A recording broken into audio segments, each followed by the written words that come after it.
Magandang buhay mga ka-good news. Meron tayong tingnan dito, isang tinatawag na hoax on the Taliano family tree. Napaka-importante kasi nito kasi palagi natin tinatalakay itong mga Talianos Gold.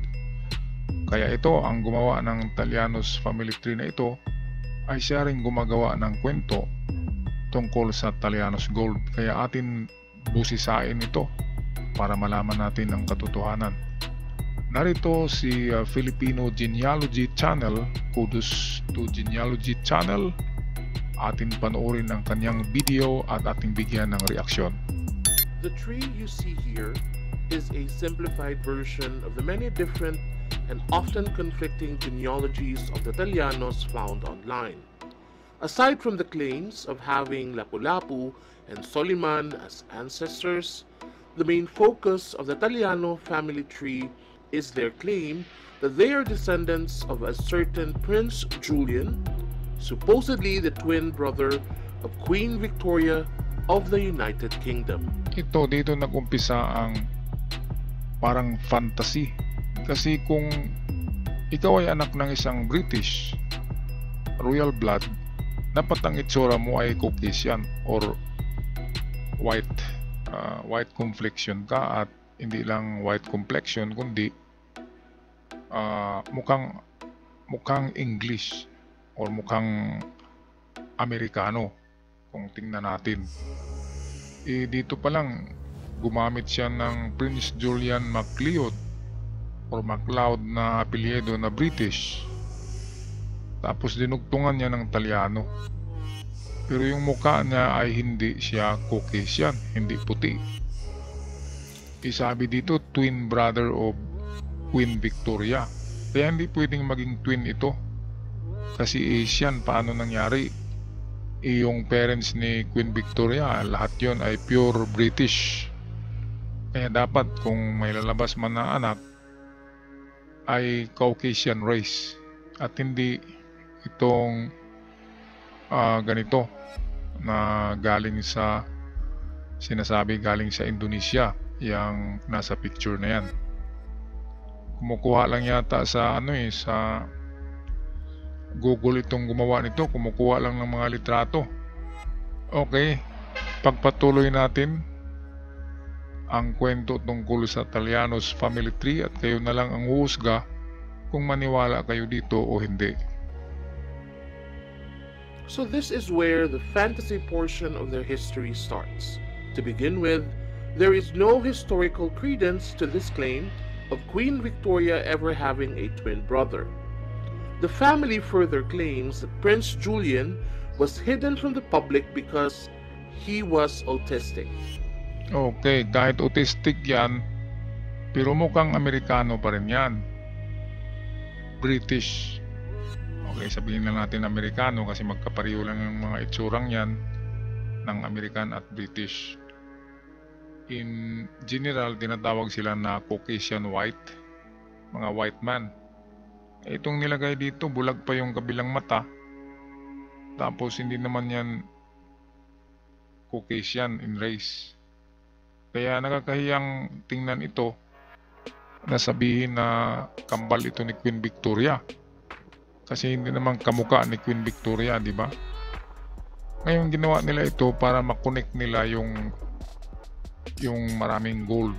Kasi ang British royal family ay maraming gold. Kaya gumawa sila ng kwentong ito. Mas maniwala ba ako doon sa sinasabi na ang Tajian ay nagumpisa kay King Luisong. Tapos yung anak ni King Luisong ay sila Lapu-Lapu at Sulaiman. Mas maniwala ba ako doon, and then sila Lapu-Lapu ay connected sa mga lahi ng Indians. Merong mga Tajian na nakapag-asawa ng mga Indians. Kaya ang lumabas dyan na breeding ng mga Talyano, ang mga itsura ng totoong mga Talyano or Tajian, yung galing sa lahi ni King Luisong, ay mga Indiano na itsura kasi mix sila ng Indian tsaka mga Indonesian at Malaysian. Kaya yun ang mga itsura ng mga Tajian. Medyo malalaki kasi Indian. Mga malalaking tao at balbasin ng mga Tajian. Okay, patuloy tayo. This story was clearly anchored on the historical fact that one member of the British royal family, Prince John, had epilepsy and was hidden from the public because of his condition. For some reason, this Prince Julian, whose picture here the family uses is clearly that of a Muslim Filipino, adopted the surname MacLeod and later traveled to Borneo. He would marry a Muslim princess and adopt the surname Taliano. Now styling himself as Prince Julian MacLeod Taliano, he would end up with 7 wives and then some others. He had Italians with an unnamed Catholic Filipina who would later give birth to Jose Rizal. So, in other words, Rizal was not really a Rizal, but was actually the hidden love child of the twin brother of Queen Victoria. Dito na nagkabuhol-buhol ng kwento. Kasi si Jose Rizal ay anak yan ni Portasio. Alam natin yan sa noong high school pa tayo kasi meron tayong history of Rizal. At alam natin na dito talaga isinilang si Rizal sa Calamba, sa Laguna. At hindi Muslim ang origin ni Rizal, bagkus mga Chinese ang origin ni Rizal. Kaya diyan pa lang ay mali na. Maling-mali na siya. Kaya dito natin matrace yung kwento ng mga Talianos na yan. Okay, patuloy tayo. What's even more unbelievable is the story that Jose Rizal's execution was supposedly just a fake one, and that Rizal later lived on under the name of Father Jose Antonio Diaz. Dito na nagumpisa ang hoax ng Talianos Gold nang gawin nila ang kwento na si Jose Rizal ay hindi binaril, kundi binuhay lang daw ng mga Espanyol at pinadala sa Vatican para doon ay magsiserbisyo sa Santo Papa. Kaya pinalitan ang pangalang Jose Rizal ng Antonio Diaz, at si Antonio Diaz ang nangasiwa ng ginto ng Vatican.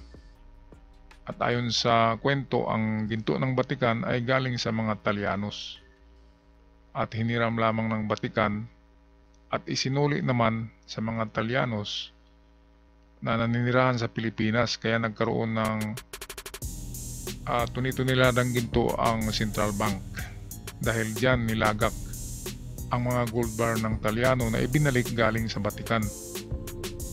Naka-deposit yan sa Central Bank, kaya merong nawawalang 400 metric tons of gold bars nung kapanahonan ni President Marcos, yung tatay ni BBM, ay mayroong naiwan dyan sa Central Bank na 400 tons of gold bars.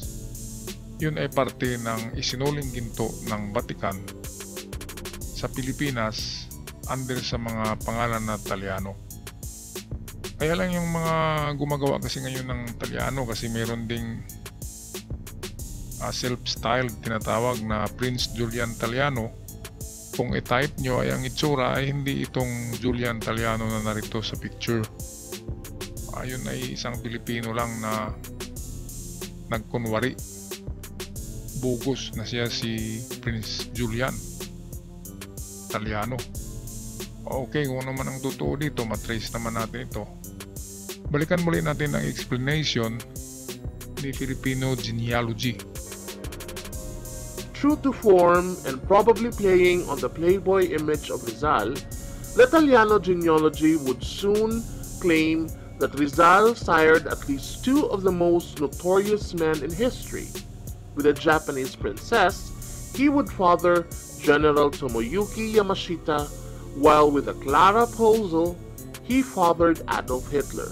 Ito ay merong konting katotohanan ito na si Hitler ay anak ni Rizal, Kasi ang tinatawag diyan na Clara Puzzle ay yan yung nagtatrabaho sa hotel kung saan doon nakatira si Jose Rizal ng ilang taon habang namalagi si Rizal sa Berlin, sa Germany, ay naging girlfriend niya yung Clara Pulzel na yan, at yan ang mother ni Adolf Hitler.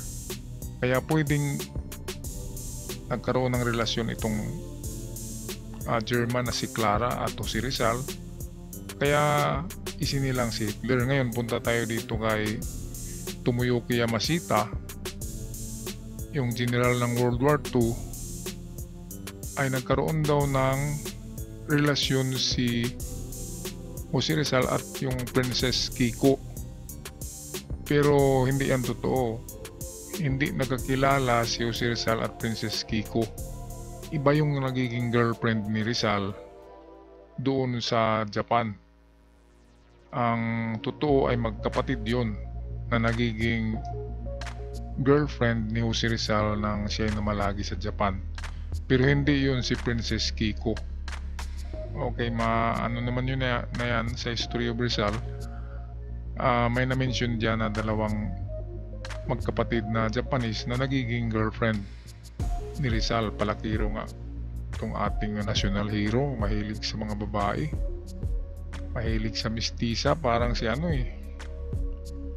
yung sikat ngayon sa Senado, mahilig ng mistisa. O si Rizal mahilig ng 16, Josephine Bracken, 16 yun, girlfriend yun ni Rizal, isang German. Okay, ito, patuloy natin ang family tree na ito. So, not only was Jose Rizal an illegitimate member of the British royal family, he was also the father of 2 war criminals. Going even further in this utterly fantastical claim, General Yamashita was supposedly in the United Kingdom, where he met and had a fling with a Lady Elizabeth Bowes-Lyon, who, as we know, became Queen Consort to King George VI and the mother of England's current monarch. So, with this out-of-the-world claim, the lost line of Prince Julian finally found its way back to the British throne, since his alleged great-granddaughter, Queen Elizabeth II, currently occupies the British throne. Ito ang hindi nangyari sa history na nagkaroon si General Yamashita ng asawa sa Great Britain, Queen Elizabeth II ng United Kingdom. Paano magiging asawa niya yan? Iwala yan sa history, di ba? So dito pa lamang nagiging pantasya na ang kwentong ito. Kasi nila kapag royal blood, hindi pumapatol ang royal blood ng hindi nila kauri. Pumapatol yan sa mga kaitsura nila, kadugo nila, katulad nila ng antas, ganyan. Kasi mga royal blood yan, hindi pwedeng i-mix yan sa Asian. Kasi mababa ang tingin ng mga European, mababa ang tingin nila sa mga Asiano. Kaya hindi pwedeng magiging husband itong Hapon na si Tomoyuki Yamashita. Doon naman sa kay Rizal at Hitler ay pwedeng totoo yun. Kasi yung mama ni Hitler talaga ay nagtrabaho sa hotel kung saan doon nakatira si Rizal nung namalagi siya sa Berlin, sa Germany. 1888 yata yun ang mga taon. Okay, patuloy tayo. So how does Ferdinand Marcos fit in this narrative? Well, the earlier versions of the Italiano hoax stated that the family simply hired Marcos as a lawyer because they found him quite brilliant. But, as fake family trees go, the story later morphed into a blood connection. The current version states that one of the daughters of Prince Julian Macleod Italiano, who somehow also became known as a King of Spain, Princess Enemencia Villamor, was allegedly the first wife of Marcos, and in fact, Imelda Romualdez was just the third wife. Ayan, diyan, nagkagulo na diyan. Kasi mayroon palang asawa si Marcos sa Britain. Princess Inimencia Villamor, hindi naman yan totoo. Hindi naman nakapunta si Marcos noon sa panahon niya.